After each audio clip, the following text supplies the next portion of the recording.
Hello guys, कैसे हैं आप सब लोग। मुझे पूरी उम्मीद है गाइस आप बहुत अच्छे होंगे। मैं हूं आपका दोस्त ये कार्तिक जिंदल। तो गाइस अभी अभी मेरा एनडीएस का एग्जाम था। आज आईसीएआई का पोस्ट क्वालिफिकेशन कोर्सेज का मेरा कंप्लीट हो गया पेपर एनडीएस का। To be very honest paper बहुत अच्छा था एंड मुझे एंजॉयमेंट आया एग्जाम को अटेम्प्ट करते हुए। अब आज की इस पर्टिकुलर जो वीडियो शूट होने जा रही है, इस वीडियो का श्योर शॉट मैं बोलना चाहता हूं। आपको एफआर में एग्जाम्शन कितना लेके आना है, कैसे लेके आना है एग्जाम्शन, इस वीडियो में आपको पता चल जाएगा। एंड बहुत ही सिंपल सी जो 4-5 बातें आपको याद रखनी है जिससे आपकी एफआर के अंदर गारंटेड एग्जाम्शन आ जाएगी। लेकिन आपको इसके लिए वीडियो कंप्लीट देखना इंपॉर्टेंट है। अगर आप वीडियो छोड़ जाएंगे बीच के अंदर तो कुछ ज्यादा खास नहीं रहेगा। अगर आपको एक बात है, अगर आपको मेरा एक टेलीग्राम का चैनल है लव एफआर विद कार्तिक, उसको ज्वाइन करना चाहें तो आप कर सकते हैं। उसके अंदर आपको एफआर का कंटेंट, मेरे जो भी अपडेट्स हैं वो आपको अवेलेबल हो जाएंगे। सर इतना ज्ञान देने से पहले आप ये तो बता दो आपके कितने नंबर थे जो आप हमें बता रहे हो ना एग्जाम्शन आ जाएगी आपकी एफआर की। आपके कितने नंबर थे सर? गाइस मेरे मार्क्स थे एफआर के अंदर 83। I secured 83 marks in FR. Target तो था कि मेरा 90 प्लस आ जाए, लेकिन एक थोड़ी सी मेरी सिली मिस्टेक हो गई थी जिसके कारण 90 प्लस नहीं आ पाए। 83 पे ही गाड़ी का ब्रेक लग गया। कोई बात नहीं गाइस, लेकिन आपका ब्रेक नहीं लगना चाहिए। आपकी एफआर के अंदर एग्जाम्शन आनी ही चाहिए। आप चाहे किसी भी अटेम्प्ट के हो, चाहे मई 21, चाहे नवंबर 21, मई 22, नवंबर 22 आगे तक जितने भी अटेम्प्ट के हो, ये वीडियो सबके लिए रेलिवेंट रहेगा इक्वली गाइस। चलिए गाइस अब हमें सबसे पहले सबसे पहली इंपॉर्टेंट बात जो आपको ध्यान रखनी है कि FR is note a theory paper. सबसे पहली मिस्टेक हम गलती क्या करते हैं, हम अपने माइंड को ये इनपुट पास कर देते हैं कि एफआर एक थ्योरी पेपर है।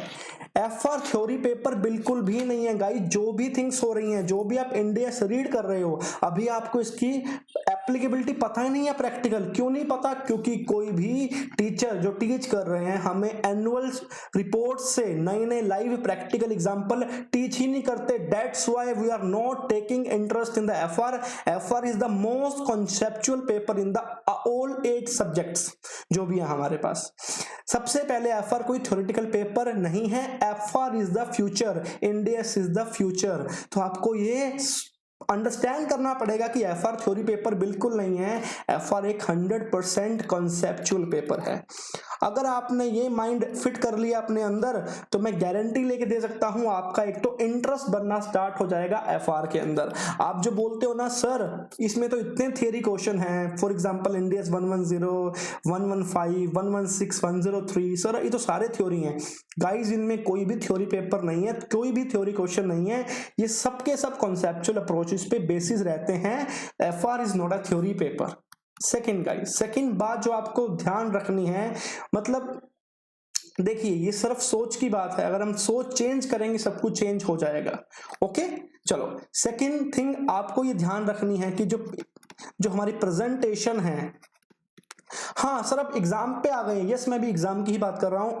एग्जामिनेशंस के अंदर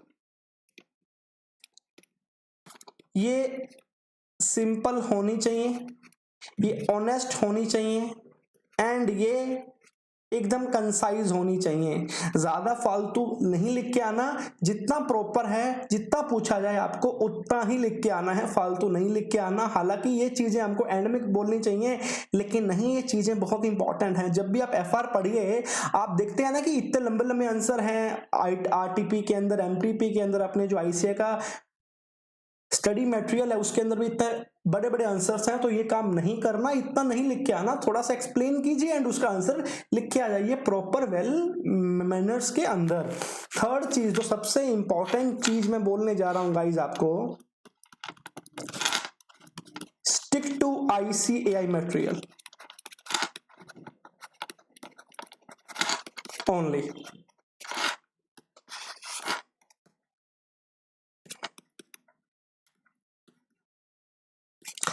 आपको आईसीआई का जो मटेरियल है आपको उसी पर ही स्टिक रहना है, उससे बाहर नहीं जाना।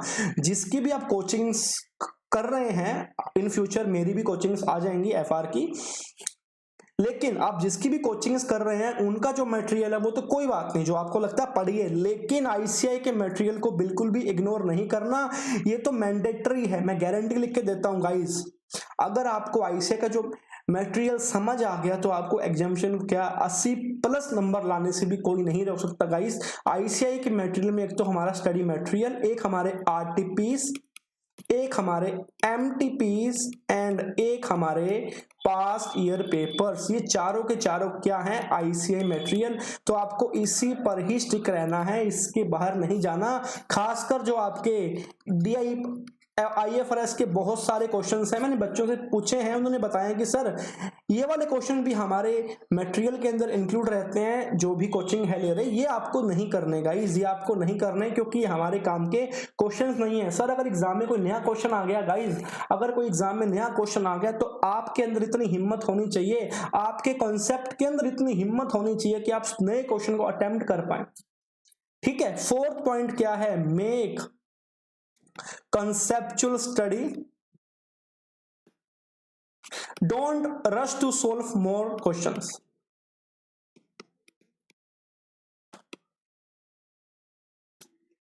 मैं आपको बता रहा हूं गाइस, एफआर के अंदर आपको कॉन्सेप्चुअली स्टडी करनी पड़ेगी। आप कॉन्सेप्ट पढ़िए।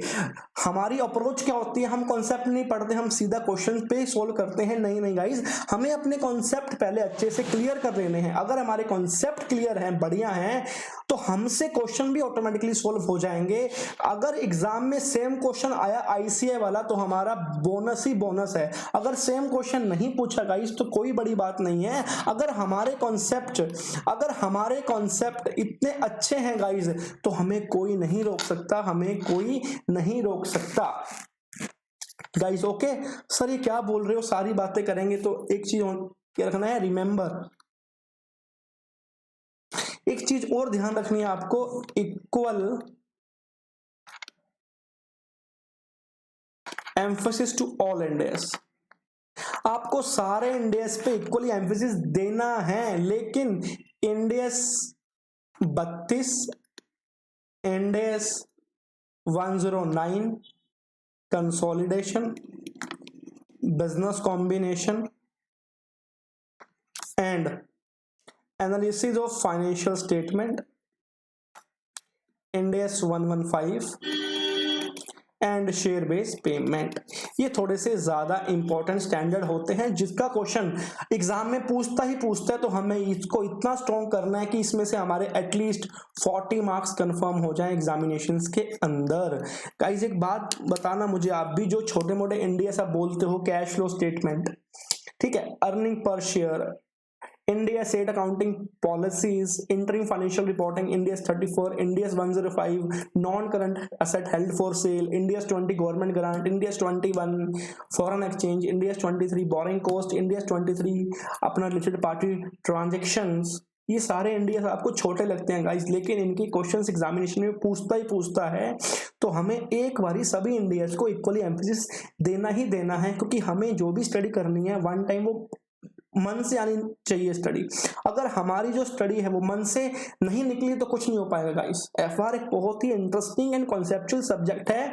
आप किसी कंपनी की एनुअल रिपोर्ट खोल के देखना, आप किसी कंपनी की एनुअल रिपोर्ट खोल के देखना, आपको पता लग जाएगा कि हर एक चीज जो इंडियस में लिखी हुई है वो एनुअल रिपोर्ट में प्रेजेंट होती है। अगर आप फ्यूचर के अंदर इंडियस कंसल्टेंट बनना चाहते हैं, इंडियस एक्सपर्ट बनना चाहते हैं, आप बड़ी बड़ी कंपनीज को एडवाइस देना चाहते हैं, अगर आप बिग फोर में अच्छी टॉप पे जाना चाहते हैं, तो इंडियस की नॉलेज आपको लेनी बहुत इंपॉर्टेंट है guys. Please make serious about the standards. This is not a theory one, बिल्कुल थ्योरेटिकल वन नहीं है, 100% प्रैक्टिकली एप्लीकेशंस है गाइस।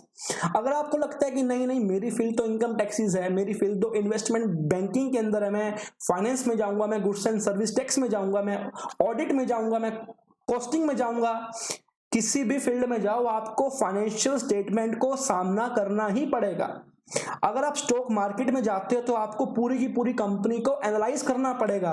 एंड आपको पता है गाइज, अगर फाइनेंशियल स्टेटमेंट इंडियस में बने हैं, अगर फाइनेंशियल स्टेटमेंट इंडियस में बने हैं तो आपको इंडियस की नॉलेज होनी चाहिए, तब जाके आप पूरी कंपनी की वैल्यूएशन कर पाओगे।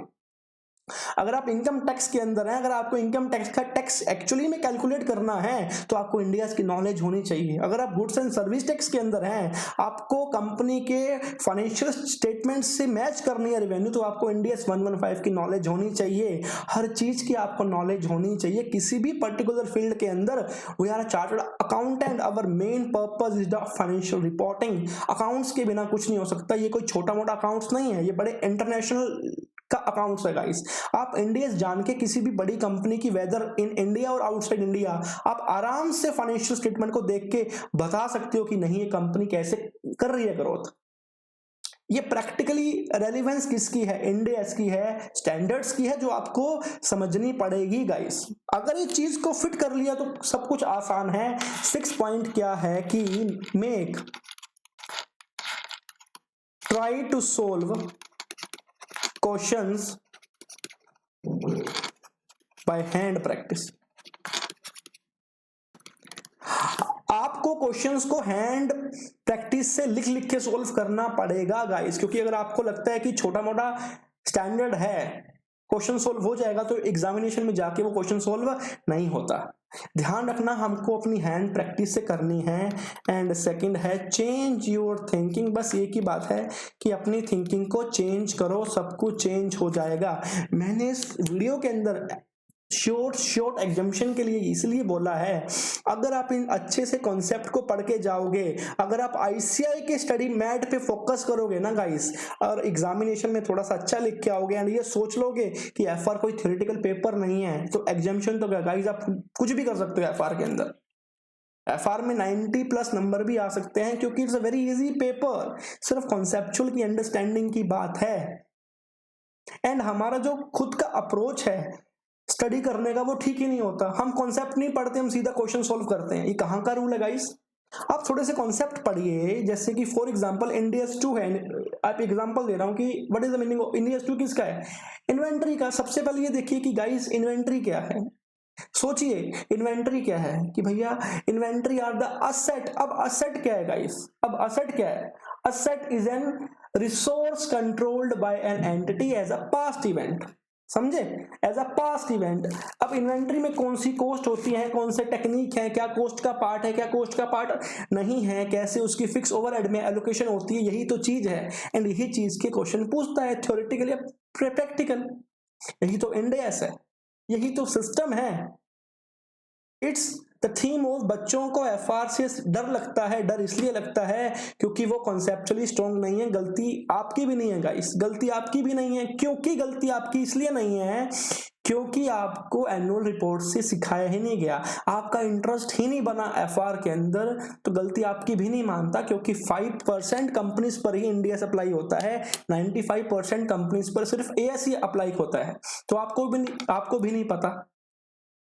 गलती आपकी नहीं है।